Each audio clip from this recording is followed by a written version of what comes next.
Is social media part of the problem or the solution when it comes to violence against women and girls?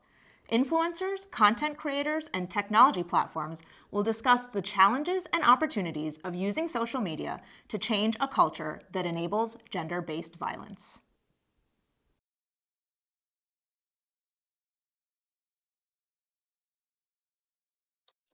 Thank you, everybody, and welcome to this conversation. As we've been in the pandemic, we have been spending a lot more time online, seeking social connection. And during this time, we've seen a spike in response to during the pandemic against violence against women. And most of the time, women are finding themselves trapped at home with their abusers. We've seen a spike in violence take place inside their homes in the form of physical and sexual abuse, domestic and family violence, and controlling behavior.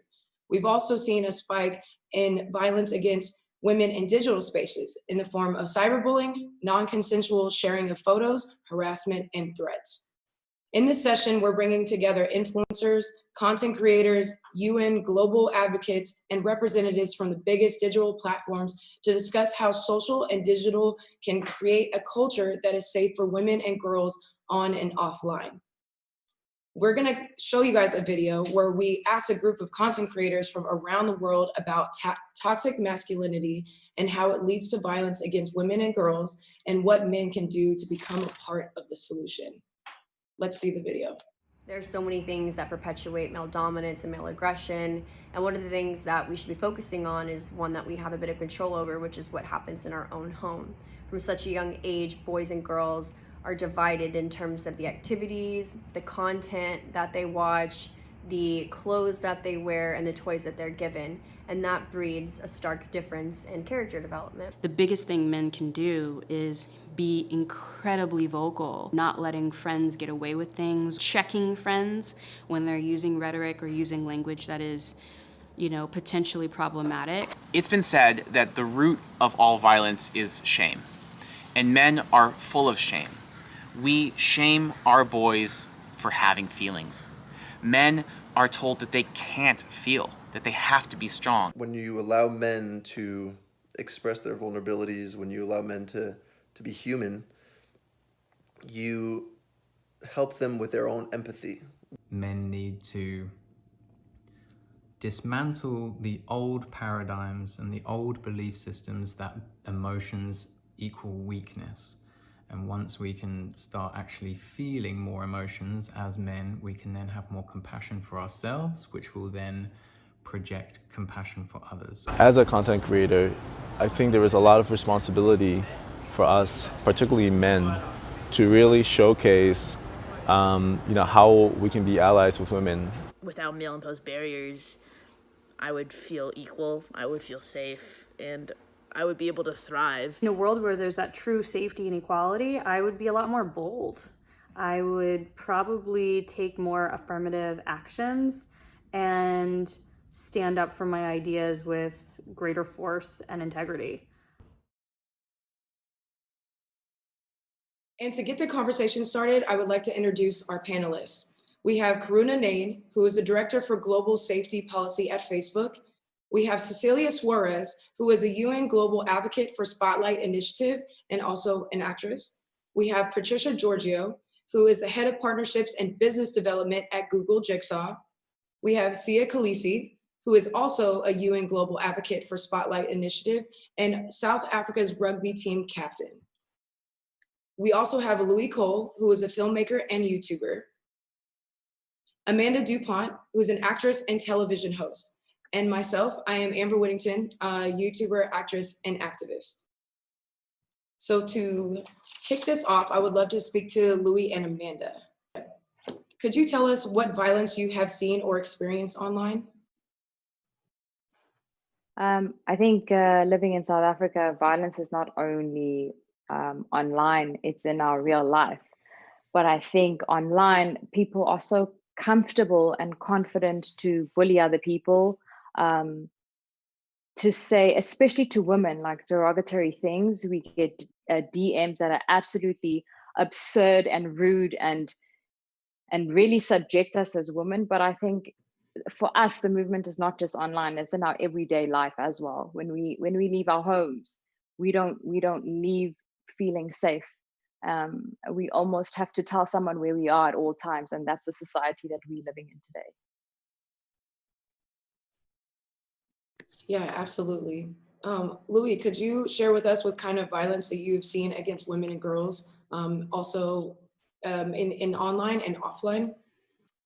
Yeah, I think it's a really complex issue because I don't see a lot of really obvious aggressive violence in my day-to-day life, but I do see a lot of aggression, hostility, and anger online, whether it's in comment sections or some of the content that's just out there on various platforms. And I just think it's probably a much more deep-rooted cultural thing of aggression and the fact that there's a culture that men aren't able to or aren't taught to deal with emotions. And I think that's one of the things that can lead to violence against women and girls and others. And I've seen just a lot of aggression in some of my friends or people I'm acquainted with. And like in real life, I guess I haven't seen many kind of physical assaults on women. I've seen a couple and I've tried to intervene, and that's been a really interesting experience for me. But I do see a lot of aggression, which I'm like, okay, if this isn't dealt with, I wonder what's happening behind closed doors. Yeah, definitely. To question to both of you, do you think that it has increased, or have you seen an increase of violence against women and girls, specifically because you're content creators online? I know I have, especially during this pandemic. Have you experienced that? Yeah, I've seen a huge increase in violence. I mean, TikTok went on to have that trend of the calling for pizza thing, because that's how many women are in trouble, that they actually have a cheat code to let people know that they're in trouble. But like I was saying, for us here, it's like daily life, it's a problem. It started off with boyfriends killing their girlfriends. I mean, we had a story last week where the girl was at the police station reporting a violence case, and her boyfriend came in and shot her. So it's just like all these cases are just becoming, I don't know if it's becoming normalized. And we also just had girls who were saved from a house where they had been taken for human trafficking. So it's just like, when does it stop? And I'm seeing this happen more and more often. And I will be honest, there is a positive movement online and on social media, because more and more people are speaking up about gender-based violence and violence against women. And I have seen men standing up. So it's not completely negative. There's a conversation brewing where some men are saying enough is enough, and where do we draw the line? And it's also up to them to be the example that they want other men to turn out to be. Absolutely. Louis, have you seen it increase? Yeah, I mean, I haven't seen the increase myself, but I've heard a lot of different people talking about how, obviously, in the lockdown, people are trapped at home, like you said at the beginning, trapped with their abusers. And I was literally talking to one of my friends yesterday, and they said their cousin had been, they hadn't been able to contact their cousin for a month and a half because she was in an abusive relationship, and the boyfriend had essentially kind of basically taken her hostage and was being abusive in that relationship. And I think one of the problems right now is, obviously there's a lot of hardship in the world, and it's been amplified because of COVID, and people have been losing jobs, and there's a lot more stress. And again, because I feel like there's not a healthy education for men in terms of how to express when they're going through issues, or emotionally how to express themselves, because of this kind of inaccurate masculine role model that we're shown at, growing up. I think that can lead to unresolved issues. And then if you're trapped in that space, in a small space, I think that's one of the elements why it's probably increased a lot right now, is like that's added stress, and there's no way of escaping being in the household. So yeah, I've heard domestic violence has really skyrocketed right now. And Yeah, it's a massive issue. Yeah, definitely. I mean, social media, we already know, being content creators, it can already be a tough place because people are on social media. They are constantly comparing and contrasting themselves to others and wanting, maybe someone else's life. So that already was, created some type of, violence with cyberbullying or people being aggressive to others and things like that. So during this pandemic, it's really heightened people's feelings and depression.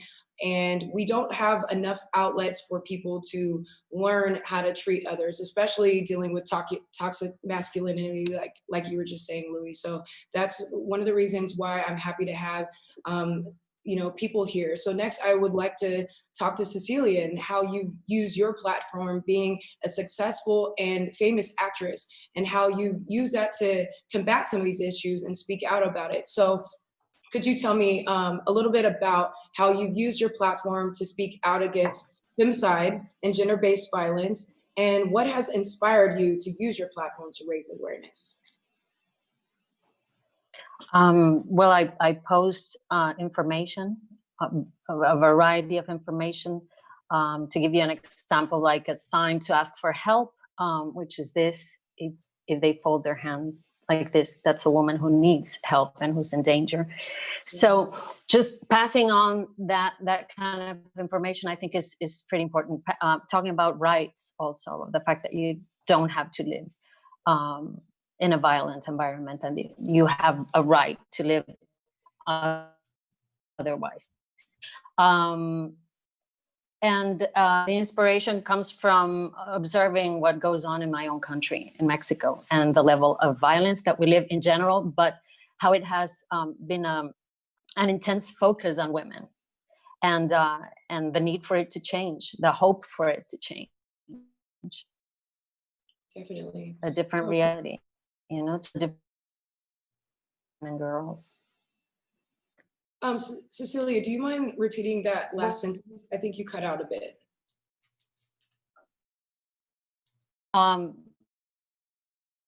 Hoping for a reality, hoping for a different way of living for women and girls, also for boys and men. And usually when we talk about this, at least in my country, we often think to leave, but we tend to leave the guys out of the conversation. And I think it's a priority to keep them in the conversation, to have new role models for them on another type of masculinity, and how they can explore various ways of being a man and what it means being a man. So I'm, as the mother of a male child, I'm very concerned about that. Definitely. Representation is a big deal, and positive representation and positive role models. So I'm happy to have Sia here to speak about that issue. But one more question for you, Cecilia. What kind of response have you received from your audience when you're speaking out about these issues? Support. I understand I can see clearly the need for this information, and how we are starting to open up about receive this information and being able to use it and being able to pass it on as well, because that's another thing that we try to that I try to convey, that on the one hand side. And then I have male friends asking questions, and I don't have the answers, but we do start a conversation, and I find that fascinating and important. And it also keeps the conversation with my own child going, like, at all times. So that's been very rewarding. Absolutely. Thank you so much, Cecilia. No, my pleasure. Oh, did you have one more? I have I'm really concerned going on with children. And one of the topics that I've been focusing on, because of me being a mother, is how early are kids getting pornography through the internet? Yes. And it's appalling. It is appalling. And how this is impacting their first sexual experiencing is tremendous, because the level of violence that pornography contains has become become higher, more intense, more violent. And that has an impact on their first experiences. So I do have a recommendation for that, which is this book for children. Good Images, Bad Images. This is the Spanish version, Imágenes Buenas, Imágenes Malas. And it is a very intelligent guide for parents to read with girls or boys on what pornography is, how they can protect themselves from it, what they can do if another friend, girl, or tries to wear pornography to them.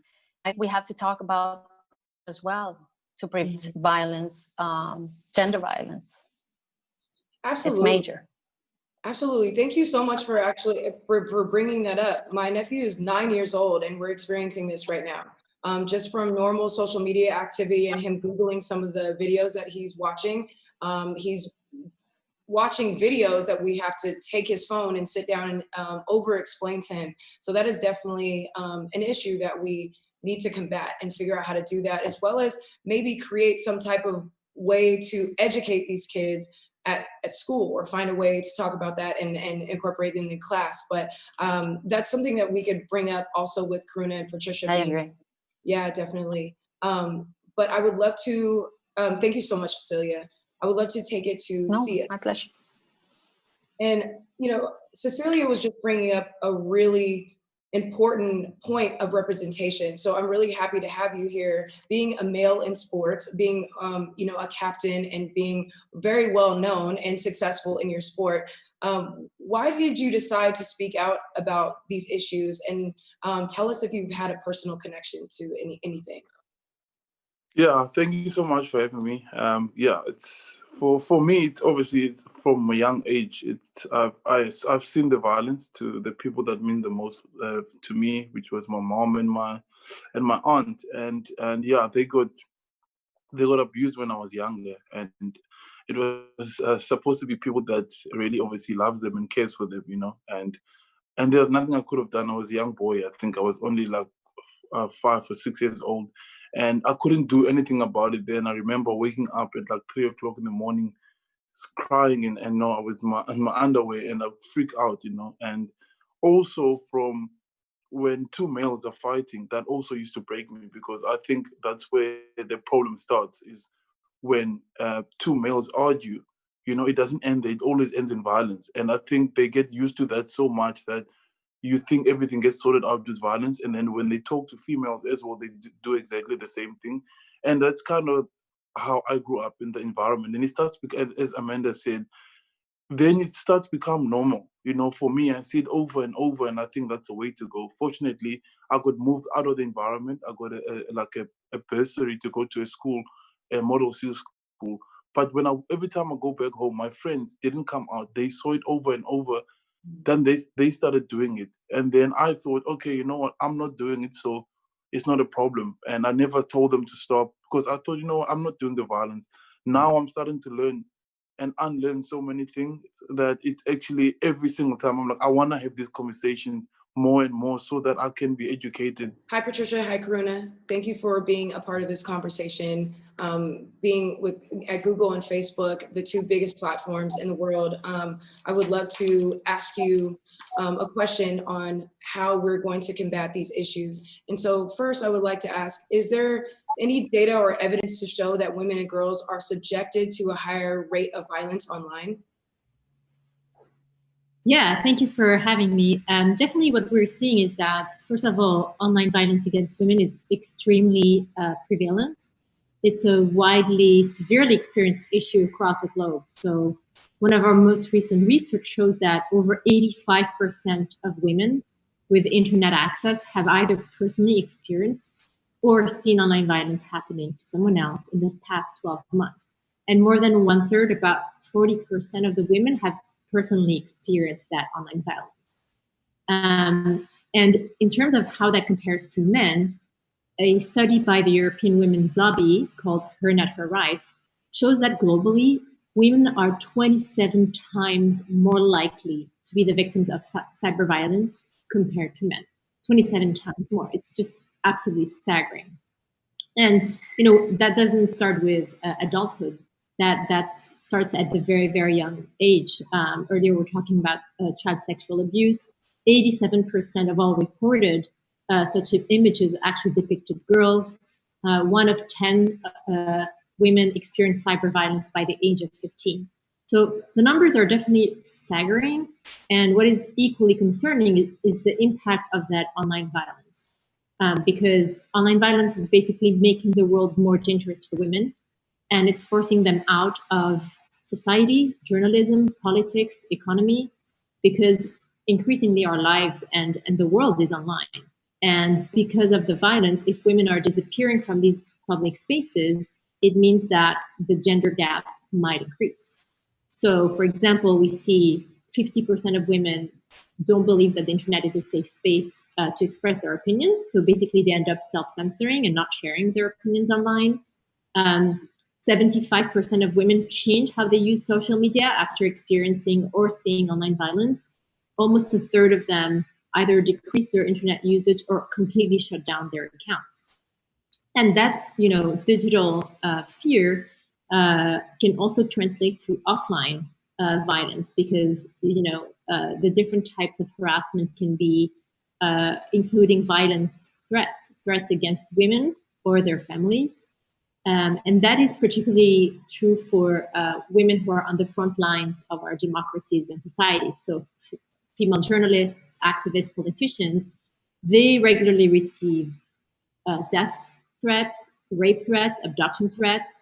And the impact of that is that almost 50% of journalists stop reporting on a story because they don't want to risk that violence, or they revert to covering more gender appropriate topics.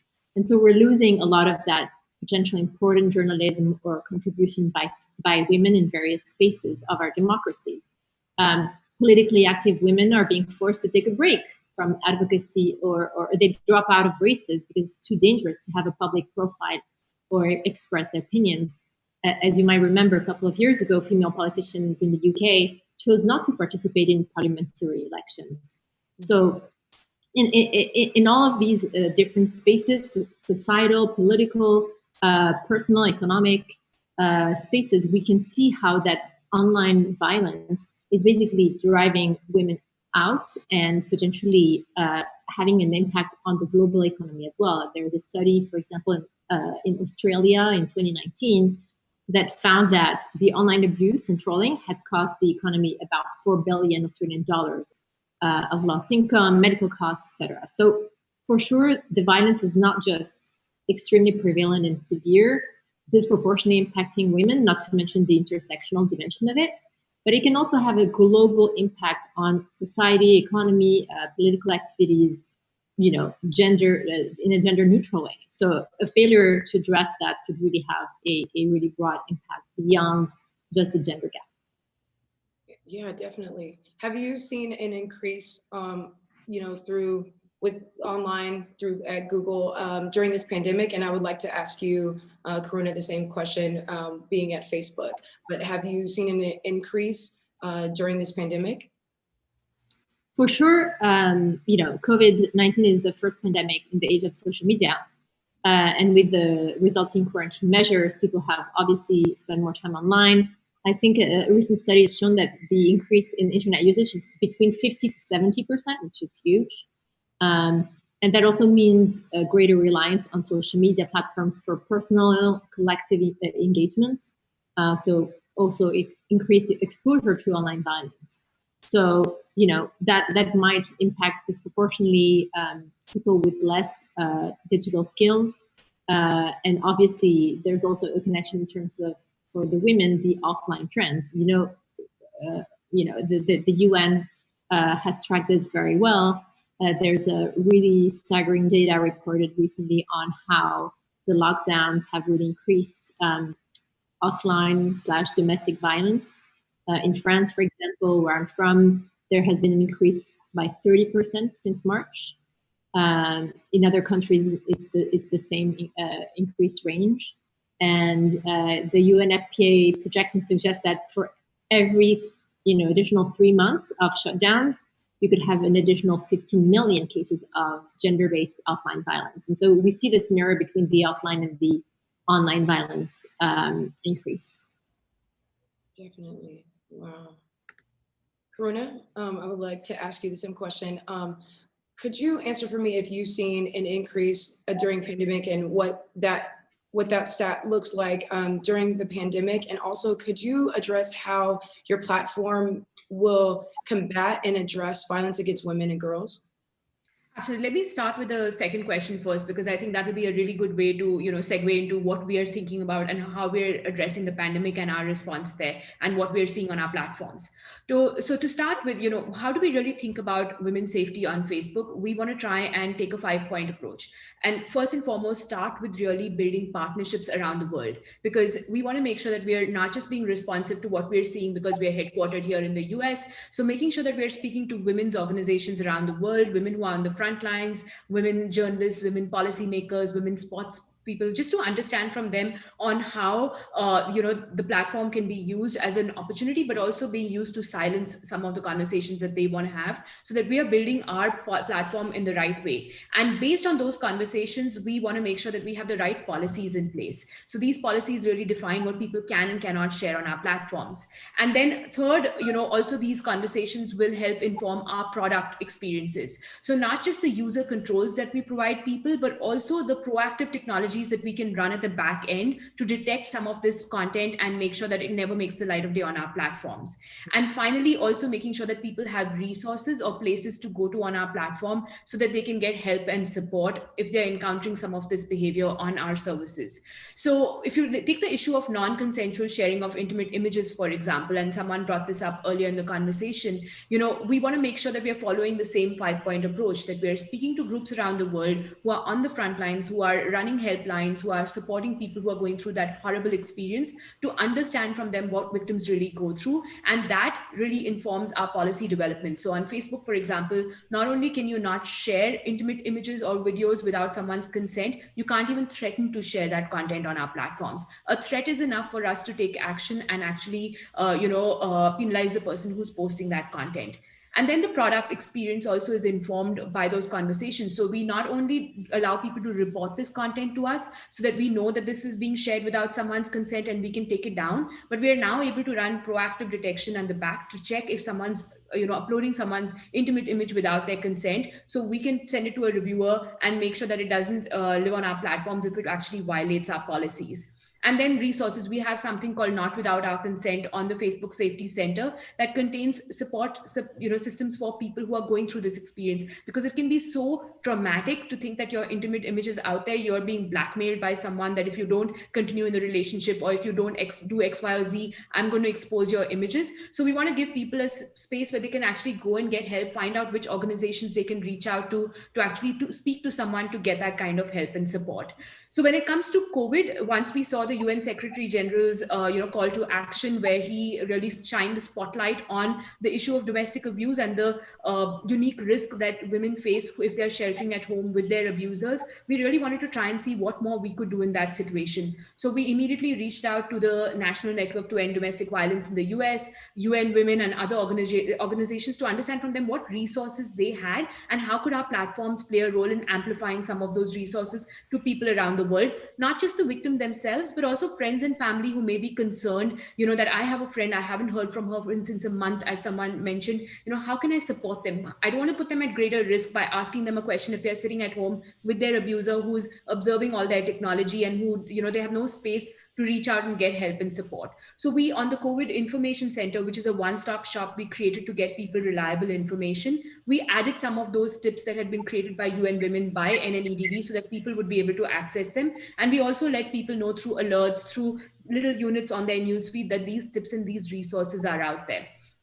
In terms of actual data and what did we see on our platforms, every quarter we release something called our Community Standards Enforcement Report, where we try and shine the light on how much of this content are we seeing on our platform, how much of it are we relying on user reports, and how much of it are we able to proactively detect using our technologies. And we've been making that report public. The last report just covered 2 months of the pandemic, so the next report will have a lot more data that would be interesting for this group to be able to slice and dice. But one of the things I do want to call out is, similar to most organizations who are on the front lines helping people, we too have been impacted. Our review community has also been impacted because they can't be coming into offices, and some of this content is so sensitive. We can't have them reviewing it at homes. It's just not great for people's well-being, or also the safety and privacy of our users. So that has been something which has also impacted our lives, in which we've been navigating, and finding a solution for. And of course, we all know that this is not just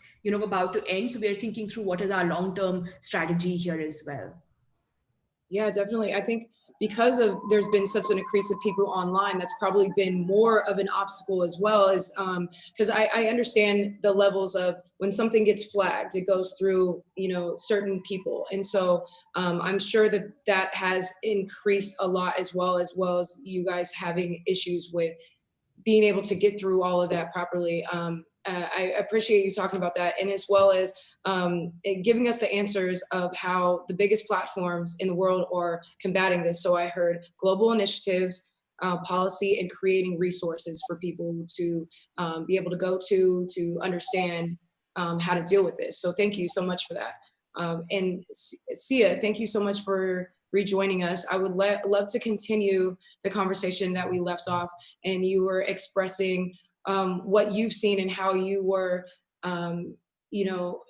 noticing a change, or noticing that you needed to change your behavior in order to change others around you. So when you were younger, you kind of just let your friends do those things, and if you felt like if you weren't contributing to that, then you weren't a part of the problem, but now you're seeing it a different way. Could you explain that again for us? Yeah, so I was saying, like, when I was younger, when I would hear my mom or my aunt crying, like, there's nothing I could have done, right?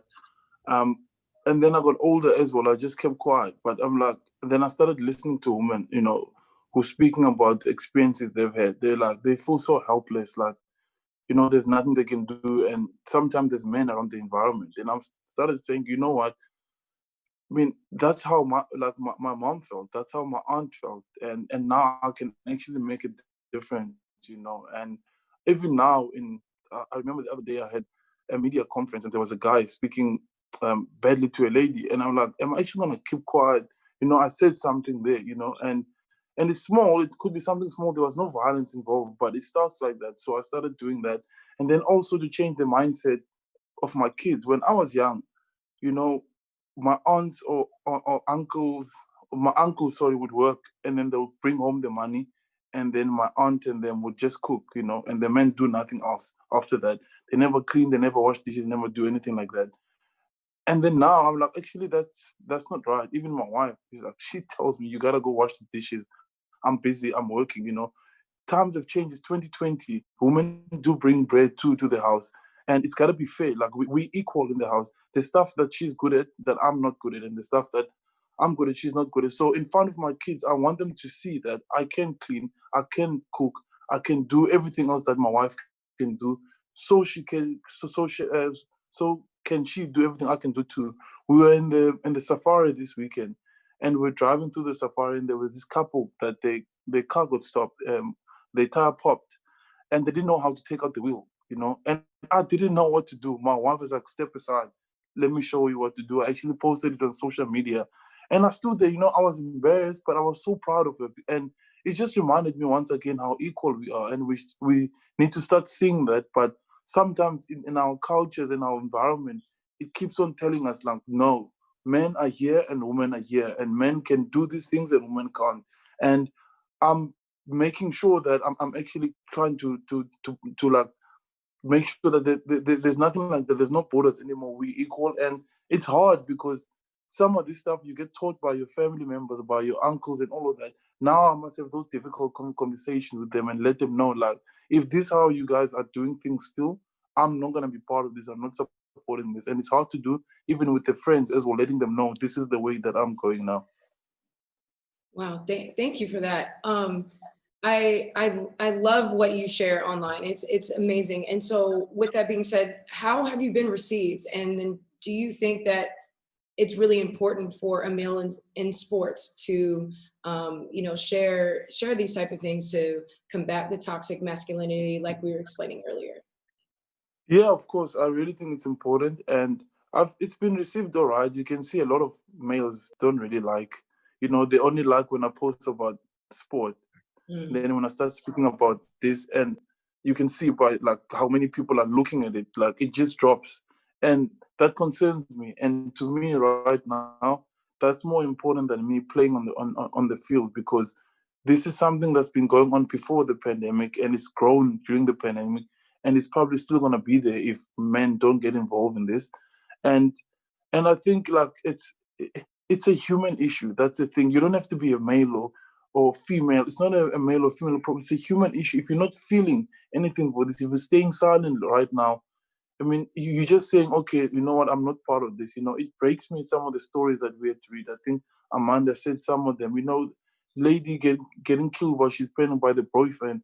And the problem is, then you go to the police and then they start investigating the victim. That doesn't make sense to me. I think, especially in our country, for the pandemic, to keep people inside, they drop the army, they drop the police to make sure that people don't go outside their houses. But for gender-based violence, nothing like that happened, and that concerns me, And then you go to the police station. First of all, it's full of men who don't care, and they hear this so many times that they get over it. And if you're a kid underage, you're not allowed to go report. And sometimes it's someone in your own house that's doing this to you. You can't bring them to also report them.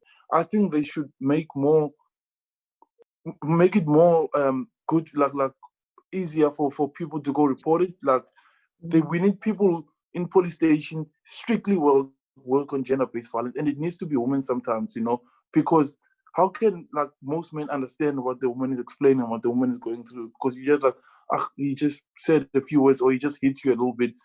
And that's some of the things, that's how normal it's becoming in our country. If you're not dying, it's not too bad. And it's scary. I mean, it has to stop by the language on how you talk to someone.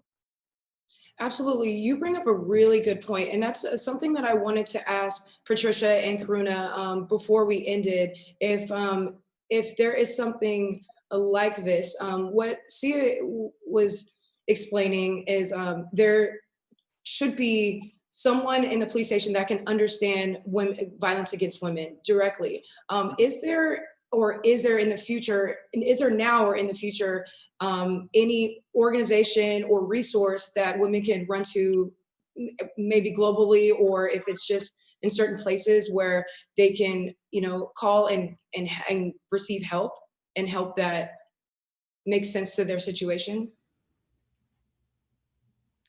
I can start with that answer if that works. So just, again, when COVID struck, one of the things we were really concerned about was, do women have a place to call and get help and support, or even those concerned and friends and family members that I talked about? So we did this exercise where we worked with UN Women, the National Network to End Domestic Violence, and the Women Shelters Group, and we collated this directory of national level helplines around the world where people could reach out to and get some of this help and support. It now lives on the Facebook Safety Center, but it contains only national level resources. So one of the things we're hoping to do is use this as a jumping off point to build something that's far more granular. So at the state, city level, who are the organizations you can reach out to, not just for guidance or help, but also very specific needs that women may have, like shelters or legal aid. So we're hoping to really continue that project and go down that road long term. But one of the other things we did was also we were very worried that people may be at home and may not be able to actually pick up the phone and call. So we started piloting out working with helplines who currently run voice-based helplines on what that would look like if they change to a text-based service. So in 2 countries in Latin America, we launched WhatsApp-based helplines working with the local governments and nonprofits to really understand and learn what are some of the best practices of making this transition, because there's a lot of training you have to do of the helpline representatives. How do you show care? How do you show empathy? But at the same time, how do you make sure you are really supporting the victim and teaching them about their safety of their own devices, which they're using to have some of that communication. So we're also trying out some of those initiatives to build out more support resources which are actually accessible given the unique needs that COVID has sprung up for people in these situations. Thank you for sharing that. Patricia, did you have something that you wanted to add? Yeah, thank you. In addition to everything that Tia and Corinne raised, which I completely agree with, I think that everything we've been discussing really highlights the fact that the online violence and also offline violence against women is really a multidimensional problem that requires a multi-stakeholder approach. We're not going to be able to fix this issue if we just focus on one part of the ecosystem. And it really is about, as Kuno was saying earlier, partnering with different organizations, with the policymakers, with law enforcement, to really put in place a flow that starts from, honestly, from the very root cause of the problem, which is at education level. Making sure there are policies in place and better incentives for the educational level to be really teaching children from the very young age, as Cecilia was saying also about her own child, that at the very beginning you have to equip people with a different perception of societal roles, of gender, that will, help have better online and offline behaviors as the children grow. So there is really like this flow of, starting with education, also building more regulatory tools, because in a lot of countries right now, what happens online is not even, potentially an infraction to the current legislation. So there has to be also an adjustment of the policy so that bad behavior online is equally reprehensible as offline behavior.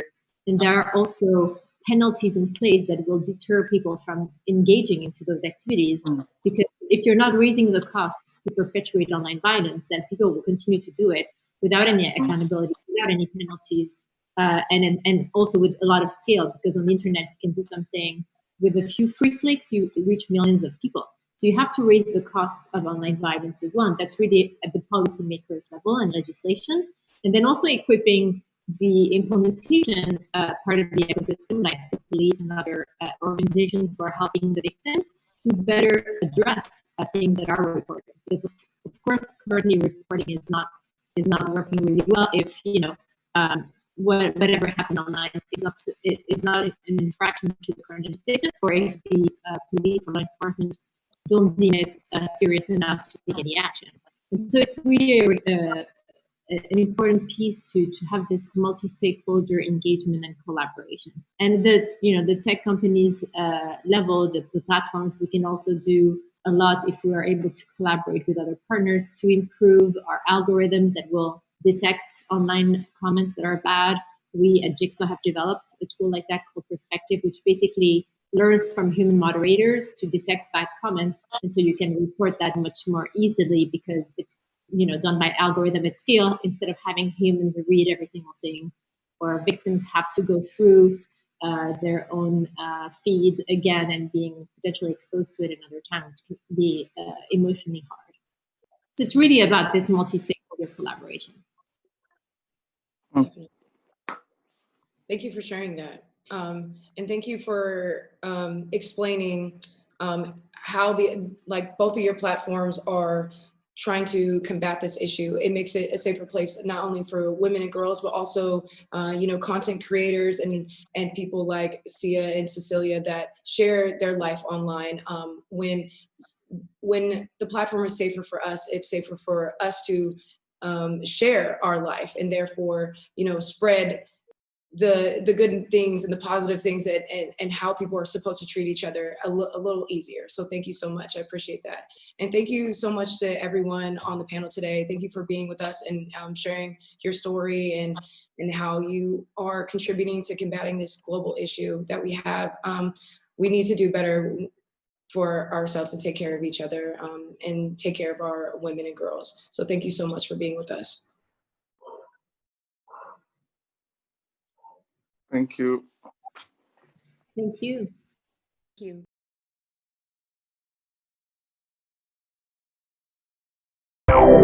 you.